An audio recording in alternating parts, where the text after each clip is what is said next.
Hello po, magandang gabi po sa inyo lahat mga ka-idol. So ngayon, meron pa naman akong pangalawang ayusin. Itong speaker, Bluetooth speaker mga ka-idol. Ito siya mga ka-idol. Yan. Bali, ang problema nito mga ka-idol, hindi daw talaga mag-charge, hindi din mag-on yung ano niya, yung speaker. Wala nang power. So ngayon, aking tatanggalin to, check up ko lahat ito ng problema dito sa loob. Babaklasit ko to at kung ano-anong mga problema sa loob nito mga ka-idol. So yun mga ka-idol, bali iti-testing ko muna kung bakit hindi siya mag-charge dito. Testing ko muna bakit hindi siya mag-charge mga ka-idol.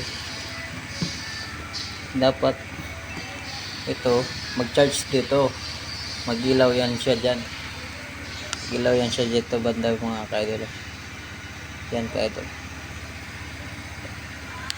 So yan ka-idol. So testing natin ha. Ito yung cord nya oh. Ito yung cord nya ka-idol. Yan. Itong cord nya idol, isasaksak ko dito kung wala ba, totoo ba na wala itong ito, totoo ba ito na wala itong kuryente mga ka-idol. Pag hindi siya mag-ilaw, ibig sabihin yan hindi talaga yan mag-charge mga ka-idol. Ito yung ka-idol oh. Yan, ang connection yung wiring. Yan, pag dito yan dapat mag-ilaw yan siya dito ka-idol. Yan, diba? Pag isaksak dito, dapat ito yung cord nya. Pag isaksak ko din dito, dapat dito yung indicator light nya mag-ilaw din yan. Yan mga ka-idol. So mga ka-idol, i-testing ko muna to kung totoong hindi ba talaga mag-charge.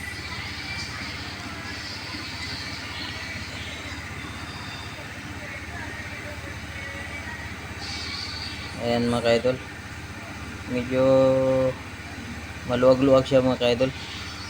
Yan, hindi talaga siya mag-charge mga ka-idol. So yan ang problema mga ka-idol oh.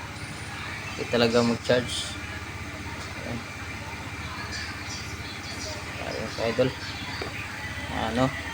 bali na lang, bubunutin ko na lang yan. Wala tayong yan, wala tayong magagawa yan.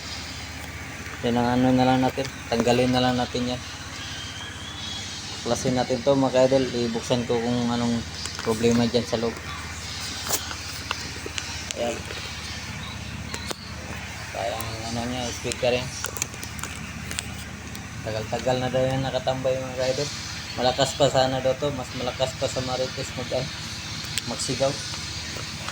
Bagay, speaker man talaga yan. Okay mga ka-idol, update natin kung ang problema dito.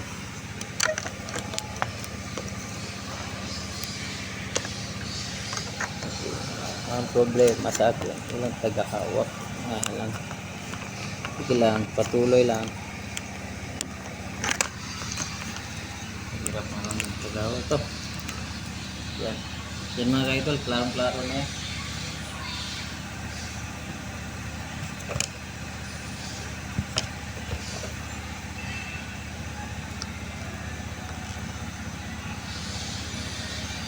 Yan po.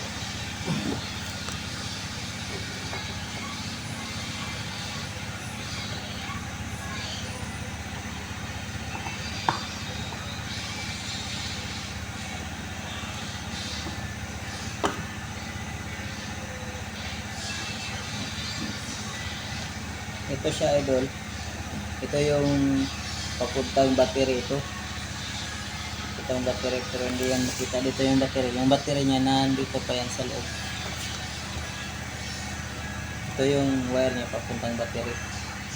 Tapos itong mga connection niya, ito papunta to sa speaker. Ito sa speaker to. Tapos itong red blue sa indicator light to. Ito yan. Ngayon dito, dapat mag-ilaw to dito. Yan ang indicator light.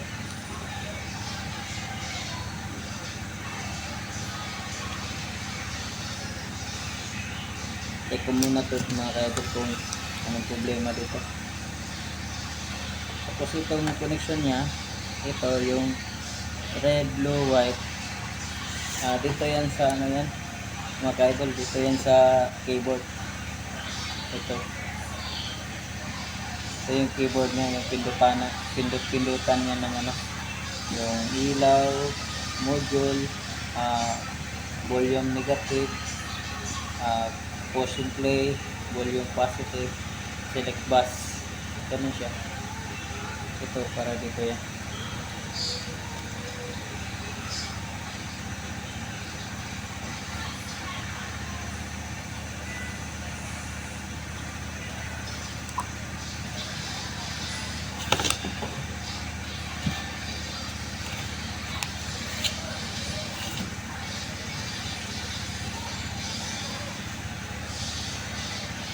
Check ko muna to mga kaidol.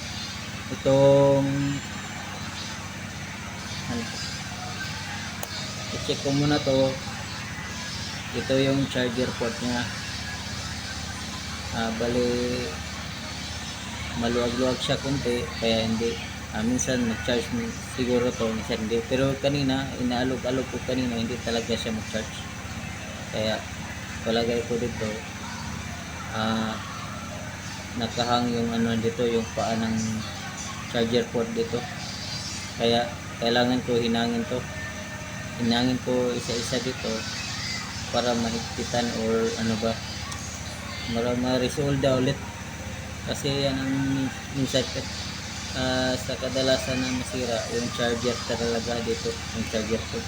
So pag hindi na maka-charge, alam na natin yung charger na may diferensya na yun dito sa dulo niya, dito may diferensya na yan dito, inaalog-alog natin hanggang ito din, dito banda masisira din yan yung charger port. Magganon-ganon tayo, tapos pilit natin isaksak natin mga kaidol na ano, kahit na baliktad pagkasaksak, pinilit pa rin natin, yun masisira yung charger port nya. Yan kaidol, ito hinangin ko muna to. Bali katapos yung inahin ko, kung may pinagbago nito na mag-ilaw na siya, ibig sabihin goods na yun, gumana na yun siya.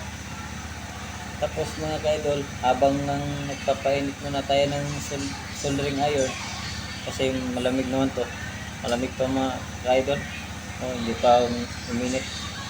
Habang nagpapainit tayo sa soldering iron, i-check muna natin yung mga connection ng wiring dito, kung sira ba yung linya ng speaker or ng battery, hindi na ba ito gumagana, yung battery connection niya dito, ito yung battery connection niya, may polarity. Dapat yung positive negative, dapat ito may positive talaga to ang yung output niya, ito din negative output niya. Galing to sa battery, ito galing ito sa mga ilaw, sa mga dito sa keyboard niya, yung push button. Itong linyang itim nito, ito yung antenna lang. Tapos yung ito blue at saka white, blue may halong white, ito yung ano sa ilaw. Blue may halong white, may ilaw, at saka yung ano niya, positive to negative yan, sa ilaw yan siya. Tapos ito white and black, ito papunta to sa speaker. Ayan, tama, papunta sa speaker mga kabayan, mga kaidol. Kabayan na naman, sige lang yan mga kaidol.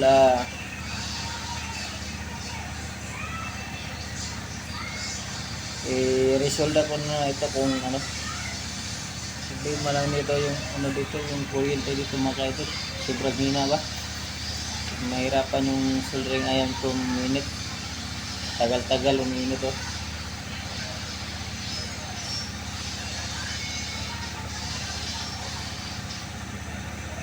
Malamig pa. sige lang mga ka-idol, habang papainit muna tayo, ah, papainitin muna tayo ng ano na yan, ng soldering iron na yan. Lang ano pa, malamig. Dito muna tayo mag-focus. Bali, isa-isahin natin to. Mag-explain tayo ng ano, kung anong tawag ng mga spare parts dito sa mga pyesa dito mga ka-idol. Ito ka-idol, alam nyo naman ito, tinatawag ito na charging port. Alam nyo na. Ito yung integrated circuit. Yung IC yan siya. Ito ang IC nito, ang trabaho din yan ay ito yung power IC niya. Ito yung power IC niya, galing siya sa itong dalawang magkatabi na ano, yung regulator IC yan. Magkatabi, dalawang regulator IC. Ito regulator IC din yan. Ayan siya. Tinatawag SMD yan lahat mga ka-idol. Lahat na yan mga pisa po, halos lahat mga SMD. Pero ito, mga maliliit na yan, mga resistor, capacitor, meron yan mga ano yan mga ka-idol, mga number nakalagay dito, yung code niya, yung resistor code, ganun. Yung dati yung mga resistor yan na lumang-lumang klase na resistor, yung malaki, kagaya sa mga TV na old model, yun, meron yan ang ano yan, nakalagay doon na color coding. Dito, numbering na dito mga ka-idol. Dito na yan makikita kung i-compute mo, i-multiply mo kung ilan ang sukat na nakalagay dito sa resistant nya. Ganon yan siya ka-idol. Kunwari, yung ano, yung example lang mga ka-idol, nasa 101 yan mga ka-idol. Ibig sabihin yan mga ka-idol, 10, nasa 10 ohms lang din siya mga ka-idol. Ganyan lang siya pagsukat. So ganon, mga ka-idol, ito din ang maliliit nito, halos lahat yan mga resistor lang yan lahat. Meron din isang diode, Zener diode, maliit. Ito na naman ang trabaho din dito sa itong maliit na ano, yung regulator na yan. Ito magsusupply papunta sa papunta dito sa power IC. Ito magsusupply. Lahat na yan dito sinisiparit niya, binibigyan yan yung mga yung power supply, ganon. Ito nilagyan ng supply dito sa yung sa USB.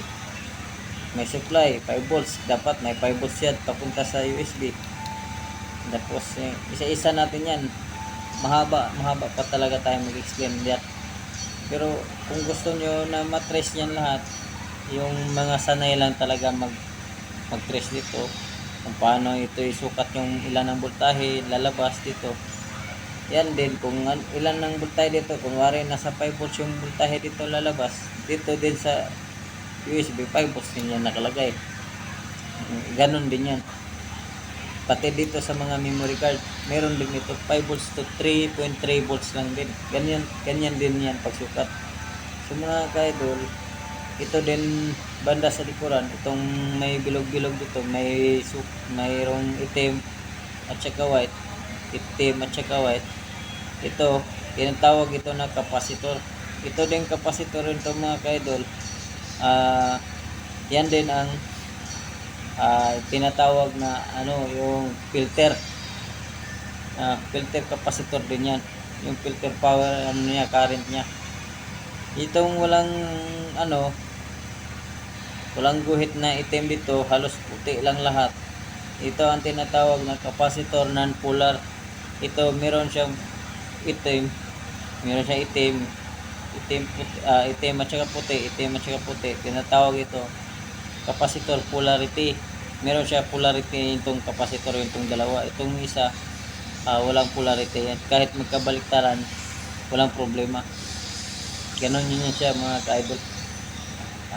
Ito na naman, itong IC na naman ito naman ang magsusupply na ginagawang magsusupply papuntang speaker. Ginawa ito na parang preamp na siya. Preamp na ito ang IC. Ito ang dito galing maglabas ng mga tunog. Dito sa mga ito yung chipset na IC. Galing sa Bluetooth memory. Ito din yan. Bluetooth memory, mga USB, dito din yan papunta. Yung itong tinatawag na integrated IC. Yung parang sa computer pa, CPU. Yung ganun din yan. Siya ang nagko-control. Tapos yung tunog niya, yung itong tunog niya galing sa Bluetooth na receive niya, ipapasok niya dito papunta sa itong IC ng amplifier. Kaya lalabas, kaya magtunog yung speaker niyan. Itong speaker, bakit tumutunog? Galing yan siya dito sa IC ng amplifier. Nagkukuha siya ng music dito sa itong integrated IC na parang CPU na dito na galing sa Bluetooth IC o memory, lahat na yan dyan sa memory card, Bluetooth IC, pati dito naman sa output nya, itong AUX, ito yung output nya, AUX output at saka input yan. AUX ito output lang to nakalagay kasi naka AUX to. AUX, ibig sabihin nito AUX, aux lang yan. Dito kung kailangan mo yung cellphone na walang tira yung Bluetooth ng cellphone mo, pwede gagamitin ng cord para makapasok din ang music dito. Yan ito ang taga input AUX na pinapasok din dito sa amplifier. Dina-direct niya. Pero mag-select muna ito bago siya mag-select.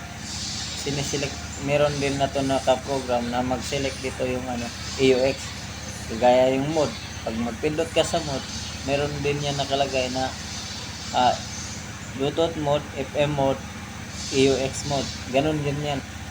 Kaya lahat ng mga tunog papunta yan dito sa IC. Sa IC ng amplifier. Ganun yun na. Kaya nakasabay siya dito. So, yun guys, dapat sana meron kayong idea na dapat meron kayong natutunan dito. Ito yung dalawa na itim, tinatawag din yan na diode. Dalawa, diode din yan. Diode SMD. Ayan mga kaidol. Parang uminit na yata to yung solda. Okay na. Ay resolda ko muna to yung yung charger port. Kasi ito talaga kadalasan nasisira mga kaidol.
Kaya mga ka-idol, ito natapos ko na lagyan ng ito. Ayan ka-idol, testing natin ito kung gumagana na ba, umiilaw itong indicator light. Ito dapat mag-ilaw ito ng kulay red, pero testing muna natin kung baka pundido din ito. Kung umiilaw siya, ibig sabihin okay pa yan. Tester lang natin ito mga ka-idol.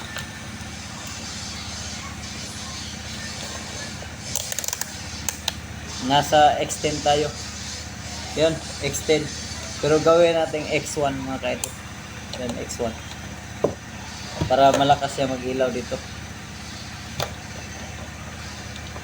Tingnan natin kung umiilaw ba ito mga ka-idol.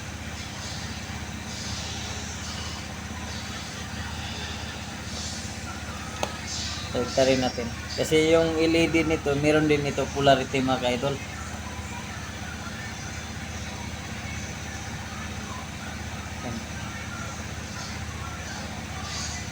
Ayan. Ayan mga ka-idol. Nag-iilaw siya. Ibig sabihin, hindi siya pundido yung LED niya.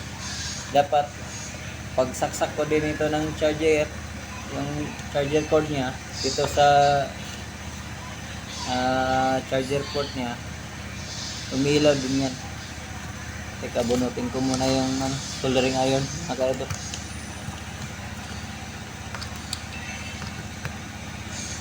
Ayan ka-idol, iti-testing muna natin kung mag-charge na ba talaga siya.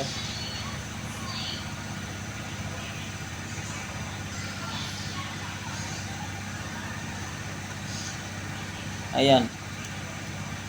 Ayan o, umilaw siya. Ayan. Ibig sabihin yan mga ka-idol, meron na yan supply. Bakit hindi siya nag-ilaw dito? Kasi kailangan din ng battery dito. Testing natin dito sa itong digital tester kung meron ba siya output. Naka-DC tayo mga ka-idol. Check natin kung may supply ba talaga. Ayan na mga ka-idol. Meron na siya supply na 4.1. Ito mga ka-idol, 4.1 mga ka-idol. Tignan nyo mabuti mga ka-idol. Yan, 4.159. 4.159. Yun mga ka-idol. Yan ang niya, supply. Yung supply niya dito 5 volts, dapat ang maglabas dito nasa 4 volts na lang. Ganyan siya. So ngayon, ito gumagana na to ka-idol. Meron na tong supply. Magcha-charge na to. Kaya subukan natin kung isaksak natin yung yung battery dito kung mag-iilaw to. Kung mag-iilaw to, ibig sabihin gumana yan yung niya, charging niya. Saksak natin yung ito, yung supply papuntang battery. Charge natin mga ka-idol. Dapat umiilaw na yan.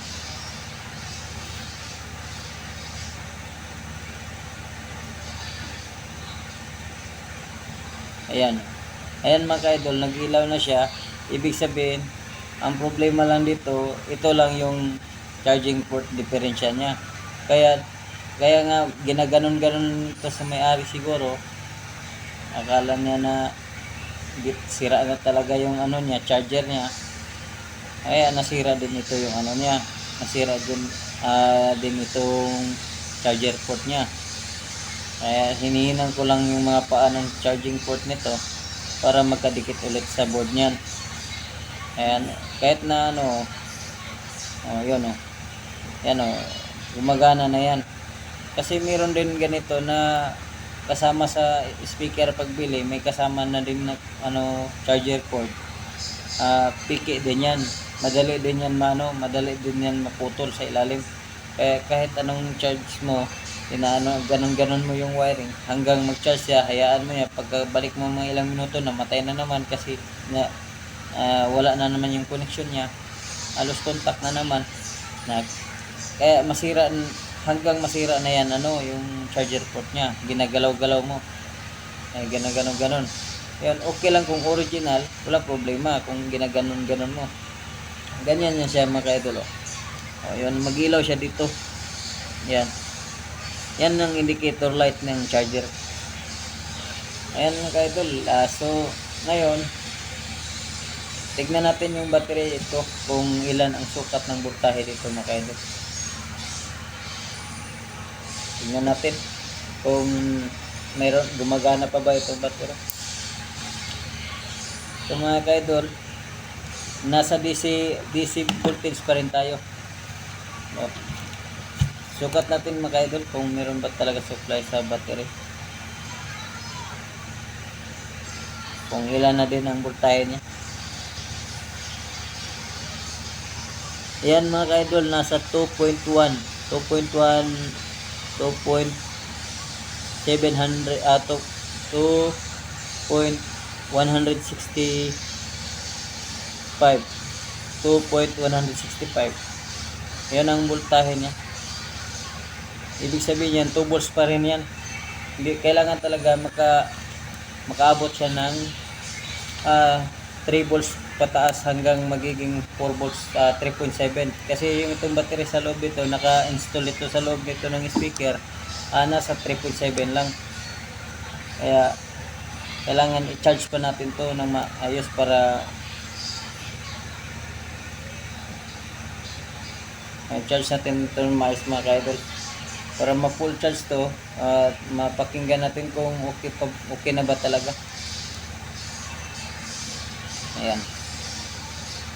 Ayan mga ka-idol, bali pwede man din naka-on, naka-plug in, pero mahina siya magkarga kasi nagdodoble yung kain ng kuryente, hinahati. Ito mga ka-idol, isaksakan natin ito papunta sa itong white blue dito, yan dito sa indicator light, yung ano niya, LED lead. Ito na naman, ito sa speaker to siya mga ka-idol, output ng speaker yan.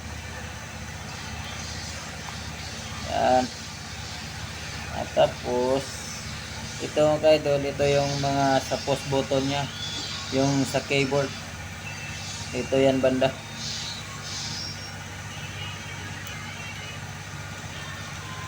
Yan mga ka-idol. So testing natin mga ka-idol kung gumagana ba talaga siya. Pero ngayon ito nasa 2 volts pa to, mahina pa, hindi pa to kaya siguro mag-on. Try lang natin mga ka-idol.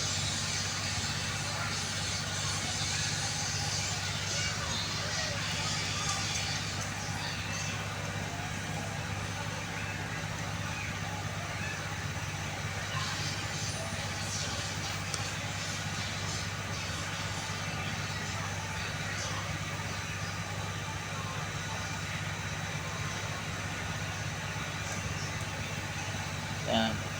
Punutin ko muna yung battery mga ka-idol.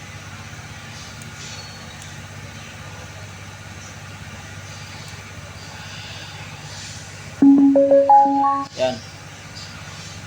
Ayan, inahati niya yung battery niya ka-idol.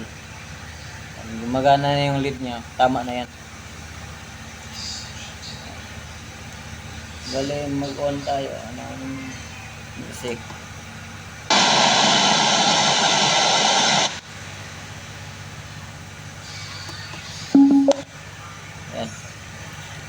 Yan. Siyempre mga ka-idol, sobrang lubat talaga to. Kaya yun, lubat talaga yung ano niya, battery. At least idol na gumagana na yun. Bale, i-charge ko muna to mga ilang oras din. Yan mga ka-idol. Symbol ko naman ito. Dito ulit mga ka-idol. Balik ko na yun sa ano, box, house box na ano ba tawag ito, yung lagayan ng ano, yung amplifier niya, control itong motherboard.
charge natin ito mga idol. Mga ilang oras na lang. Baka hindi tayo makaabot sa video. Ayan mga idol, nag-red na yan. Kanina wala yan siya nag-red. Ibig sabihin yan, nag-charge na yan ka-idol. Ayan mga ka-idol. Hanggang dito na lang yung ano ko, yung vlog ko ngayon. Bale, next update ko kung ano, gaano siya kalakas yung tunog niya. Mga siguro, hindi to matapos ngayon baka mamatay na yung ano ngayon, yung generator ngayon. Kasi mahaba na yung oras ngayon. Nasa 10:25 na. Mga ka-idol. Mamaya baka mag-shut off na yung genset mamaya. Baka hindi to ma-pull. Bukas mga ka-idol, baka masubukan to bukas sa umaga. Try ko lang. So, mga ka-idol, maraming salamat sa iyong pagpanood mga ka-idol. Sana po meron kayong natutunan sa aking video tutorial. Yun mga ka-idol, maraming salamat. God bless sa inyong lahat at good evening po. Bye-bye.